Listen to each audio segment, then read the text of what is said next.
Hello everyone. So this is lecture 8 on a pair of linear equations. ये continued lecture है. हम last में कर रहे थे, लास्ट लेक्चर में हमने किया था equation reducible to linear form. ठीक है, तो मैंने बताया था कि जब आपको pair of linear equation solve करनी होती हैं तो उनको लीनियर फॉर्म में कन्वर्ट करना बहुत इंपॉर्टेंट है. ठीक है, वरना सॉल्व नहीं होंगी. तो उसी के तरीके से हमको करना है.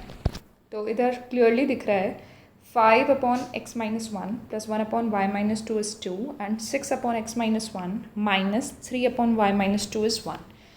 तो नज़र आ रहा है कि हमको किस चीज़ को अज्यूम करना है ताकि हम इसे लीनियर में कन्वर्ट करें. हम 1 upon x minus 1 को u ले लेते हैं और 1 upon y minus 2 को v ले लेते हैं. याद रखना अभी u और v हम सिर्फ एक बीच का ट्रांजिशन स्टेप है. एंड में हमें x और y की ही वैल्यू निकालनी है. ठीक है, तो जब हमने ये u और ये v लिया तो हमारी जो इक्वेशन है, फर्स्ट इक्वेशन, ये वाली जो इक्वेशन थी हमारी, वो किस में कन्वर्ट हो गई? 5u plus v is equals to 2. इसको हम फर्स्ट नाम दे देते हैं. एंड ये जो इक्वेशन है ये कन्वर्ट हो जाती है 6u minus 3v is equals to 1. इसको सेकेंड इक्वेशन हम नाम दे देते हैं. अब जो हमारे पास फर्स्ट और सेकेंड इक्वेशन आई है वो लीनियर फॉर्म में है, जिसको हम आगे सॉल्व कर सकते हैं. हम इसको एलिमिनेशन मेथड से सॉल्व कर रहे हैं. ठीक है, तो एलिमिनेशन के लिए u के कोफिशिएंट बहुत अलग हैं. ठीक है, ना ही डिफरेंट साइन में है. अगर हम v के टर्म्स में देखें तो फर्स्ट में इट्स 1 एंड सेकंड में इट्स -3. तो v को एलिमिनेट करना बहुत इजी होगा. अगर हम फर्स्ट इक्वेशन को 3 से मल्टीप्लाई कर देते हैं तो हमारा काम काफ़ी इजी हो जाएगा. ठीक है, तो फर्स्ट इक्वेशन को, इस इक्वेशन को अगर आप 3 से मल्टीप्लाई करते हो, 3 से क्यों मल्टीप्लाई कर रहे हैं? क्योंकि सेकेंड इक्वेशन में 3 है कोफिशिएंट. तो हमको कोफिशिएंट सेम बनाना होता है और साइन ऑपोजिट करना होता है. तो साइन की टेंशन नहीं है, वो ऑलरेडी ऑपोजिट है. तो जब इसको हमने 3 से मल्टीप्लाई किया तो हमें मिला 15u plus 3v is equal to 6. And second equation तो एज इट इज़ रही. ओके, तो इसको सॉल्व करना बहुत ईजी हो गया. ये कैंसिल हो गया. ठीक है, 15u plus 6u is 21u and 6 plus 1 is 7. तो हमें मिल गया 21u इज़ 7. इसका मतलब u इज़ 7/21 यानी 1/3. तो u की वैल्यू हमको मिल गई है 1/3.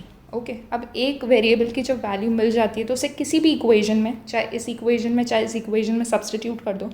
मैं सेकेंड इक्वेशन में सब्सटीट्यूट कर रही हूँ u की वैल्यू को 1/3. तो सेकेंड इक्वेशन है 6u minus 3v is equals to 1. तो u की जगह जब 1/3 रखोगे तो मिलेगा 2 माइनस 3v इज़ 1. तो यहाँ से 1 इज इक्वल्स टू 3v यानी v इज इक्वल्स टू 1/3. ठीक है, तो हमारे पास u कॉमा v की वैल्यू आ गई 1/3 1/3. क्लियर है? ये अभी u और v की वैल्यू आई है, हमें x और y की वैल्यू निकालनी है. तो बहुत इजी है. u की वैल्यू 1/3 है. ठीक है, u क्या है? u हमने अज्यूम किया था कि वो 1 अपॉन एक्स माइनस 1 है. तो 1 अपॉन एक्स माइनस 1 की वैल्यू 1/3 है. दोनों साइड रेसिप्रोकल लूँगी तो क्या बन जाएगा? x minus 3 is equals to 1. तो इधर से x कितना आ जाएगा? 4. Is that clear? तो u के लिए हमने सॉल्व कर दिया. सिमिलरली v के लिए सॉल्व करेंगे. v इक्वल्स टू 1/3 है. v क्या था? 1 अपॉन y माइनस 2 को आपने v अज्यूम किया था. तो 1 अपॉन y माइनस 2 इज़ 1/3. वापस से रेसिप्रोकल हो गए तो y माइनस 2 कितना आ गया? 3. यानी y के लिए हमने सॉल्व कर दिया. सिमिलरली v के लिए सॉल्व करेंगे. v इक्वल्स टू 1/3 है. v क्या था? 1 अपॉन y माइनस 2 को आपने v अज्यूम किया था. तो 1 अपॉन y माइनस 2 इज़ 1/3. वापस से रेसिप्रोकल हो गए तो y माइनस 2 कितना आ गया? 3. यानी y आ गया 5. ठीक है, तो हमें x, y की वैल्यू क्या मिल गई? 4, 5 which is our final solution.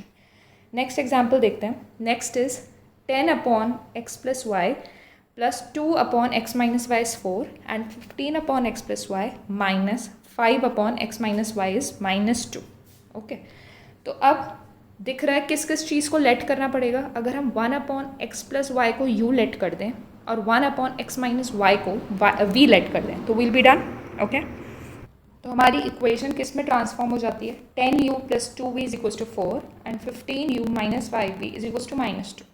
अब ध्यान से अगर फर्स्ट इक्वेशन को देखोगे तो हम पूरी इक्वेशन को 2 से डिवाइड कर सकते हैं. ठीक है, division and multiplication of equation is allowed. Okay, तो फर्स्ट इक्वेशन में अगर हम सब चीज़ को 2 से डिवाइड कर देते हैं तो will get 5u plus v is equals to 2. और सेकेंड इक्वेशन है 15u minus 5v is 10u plus 2v is equals to 4 and 15u minus 5v is equals to -2. अब ध्यान से अगर फर्स्ट इक्वेशन को देखोगे तो हम पूरी इक्वेशन को 2 से डिवाइड कर सकते हैं. ठीक है, division and multiplication of equation is allowed. Okay, तो फर्स्ट इक्वेशन में अगर हम सब चीज़ को 2 से डिवाइड कर देते हैं तो will get 5u plus v is equals to 2, और सेकेंड इक्वेशन है 15u minus 5v is equals to -2, ये एज इट इज़। तो अब हम इस सिस्टम ऑफ इक्वेशन को सॉल्व करेंगे, ठीक है। तो अब देखो सॉल्व करेंगे हम ऑब्वियसली एलिमिनेशन मेथड से, until and unless it's mentioned कि आपको कोई और मेथड यूज़ करना है, ठीक है। तो देखो यहाँ पर u का कोफिशिएंट इज़ 5, इधर u का कोफिशिएंट इज़ 15। तो अगर आपको u को एलिमिनेट करना है तो हम फर्स्ट इक्वेशन को 3 से मल्टीप्लाई कर देंगे और साइन चेंज कर देंगे, एक ये तरीका है। v को देखते हैं तो यहाँ पर +1 है, यहाँ पर -5 है। तो अगर हम v को 5 से मल्टीप्लाई कर देते हैं और सॉल्व कर देते हैं तो v एलिमिनेट हो जाएगा, ठीक है। दोनों तरीके से कर सकते हो, मैं v को एलिमिनेट करके कर रही हूँ, आप u के साथ भी ट्राई कर सकते हो। तो एलिमिनेट v को करने के लिए हमें फर्स्ट इक्वेशन को किससे मल्टीप्लाई करना पड़ेगा, 5 से। तो जब मैं फर्स्ट इक्वेशन को 5 से मल्टीप्लाई करती हूँ तो मुझे मिलता है 25u plus 5v is equals to 10, and second equation as it is. Okay, clearly आपको दिख रहा है कि +5v and -5v will cancel. Okay, यहाँ पे क्या बचा, 25u plus 15u is 40u, and your 10 - 2 is 8। तो u कितना आ गया, 8/40 यानी 1/5।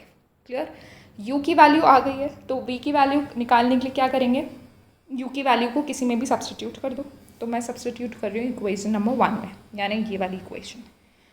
तो first equation is 5u plus v is 2, u की वैल्यू आपने निकाल रखी है 1/5, तो 5 × 1/5 plus v is 2, that employees v is 1। इसको सॉल्व करके देख लेना।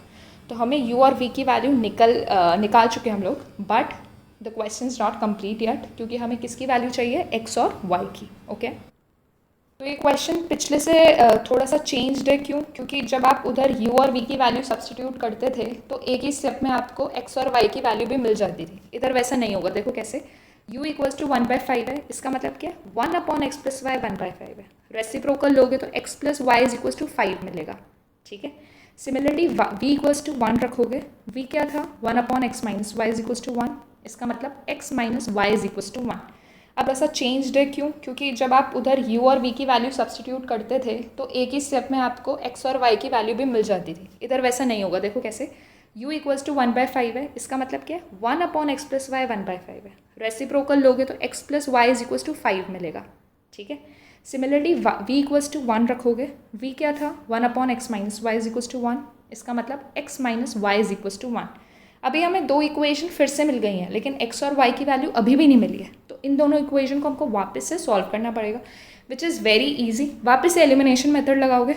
उधर हमें क्यों नहीं करना पड़ता था, क्योंकि उधर हमें कुछ ऐसा एक्सप्रेशन मिला था, x minus 1 is equals to 2 मिल जाता था, ठीक है। तो उससे डायरेक्टली x इक्वल्स टू 3 की वैल्यू आ जाती थी। लेकिन इधर x plus y x minus y के टर्म्स में, तो हमें वापस से सॉल्व करना पड़ेगा, ठीक है।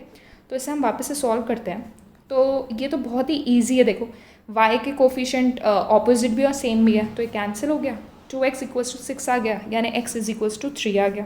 अब x एक वेरिएबल की वैल्यू तुम निकाल चुके हो, तो दूसरे वेरिएबल की वैल्यू तो बहुत ईजी है निकालना। किसी भी इक्वेशन में सब्सटीट्यूट कर दो। हम इसको हमने 3 और 4 नाम दिया था ना, ठीक है। तो यहाँ तो थर्ड में पुट करो या फोर्थ में पुट करो, मैंने थर्ड में पुट किया है। तो 3 + y is 5, so y is equals to 2 चुके हो। तो दूसरे वेरिएबल की वैल्यू तो बहुत ईजी है निकालना। किसी भी इक्वेशन में सब्सटीट्यूट कर दो। हम इसको हमने 3 और 4 नाम दिया था ना, ठीक है। तो यहाँ तो थर्ड में पुट करो या फोर्थ में पुट करो, मैंने थर्ड में पुट किया है। तो 3 + y is 5, so y is equals to 2। तो x और y की वैल्यू कितनी आ गई, 3, 2। So this is the final solution. Okay, now this is a very good question, थोड़ा सा ट्रिकी है, ठीक है। वो ट्रिक समझ आ गई तो ईजी हो जाएगा। तो this question is 7x - 2, good question, थोड़ा सा ट्रिकी है, ठीक है। वो ट्रिक समझ आ गई तो ईजी हो जाएगा। तो this question is 7x - 2y upon xy is equals to 5, and दूसरी इक्वेशन है 8x + 7y upon xy is equals to 15। Okay, अब इधर कुछ भी ऐसा नहीं दिख रहा है जिसको आप सब्सटीट्यूट कर सको डायरेक्टली। तो इसमें एक एडिशनल स्टेप है जिसको ध्यान रखोगे तो अच्छा है। तो क्या किया है, फर्स्ट इक्वेशन ये है ना, 7x - 2y upon xy is equals to 5। इसमें हम क्या कर रहे हैं, डिनोमिनेटर्स को सेपरेट कर रहे हैं। आपको पता है ना, जब आप कुछ x + y अपॉन a लिखते हो तो इसको आप x/a + y/a लिख सकते हो, ठीक है। डिनोमिनेटर्स को डिस्ट्रीब्यूट कर सकते हो। उसी तरीके से हम इधर भी करेंगे। तो देखो 7x अपॉन xy लिख लो, -2y upon xy is equals to 5। Okay, अब ध्यान से देखोगे इस टर्म में x से x कैंसिल हो रहा है, तो हमें क्या मिला 7/y, और यहाँ पे y से y कैंसिल हो रहा है, तो -2/x = 5। अब ये थोड़ी वैसी इक्वेशन दिख रही है जिसको हम सॉल्व कर सकते हैं क्योंकि हमने पहले भी किया है। सिमिलरली सेकेंड इक्वेशन के साथ भी ऐसे ही करेंगे, डिनोमिनेटर्स डिस्ट्रीब्यूट होंगे तो क्या होगा 8x/xy + 7y/xy = 15। इधर हम देखेंगे तो x से x कैंसिल, तो 8/y, यहाँ पे y से y कैंसिल, तो 7/x, तो 8/y + 7/x = 15। अब ये जो सिस्टम आपको मिला है, नया सिस्टम, इसको सॉल्व करना इट्स वेरी इजी। दिख रहा है कि कौन सी चीज़ों को आप अज्यूम करोगे। 1/y को u लेट कर दो एंड 1/x को v लेट कर दो, ठीक है। तो जब हमने ऐसा किया तो हमें इक्वेशन क्या मिल गई, 7u - 2v = 5 and 8u + 7v = 15। हम इसको 3 और 4 नाम दे देंगे, ठीक है। अब इसको सॉल्व करने के लिए एलिमिनेशन लगाना है हमको, लेकिन अगर हम कोफिशिएंट्स चेक करें u और v के, तो हमें कहीं पे भी ऐसे डायरेक्टली नहीं मिल रहा है कि कोफिशिएंट सेम है और साइन का ऑपोजिट है। तो इसके लिए हमें क्या करना पड़ेगा, अगर मेरे को u एलिमिनेट करना है तो हमें इक्वेशन क्या मिल गई, 7u - 2v = 5 and 8u + 7v = 15। हम इसको 3 और 4 नाम दे देंगे, ठीक है।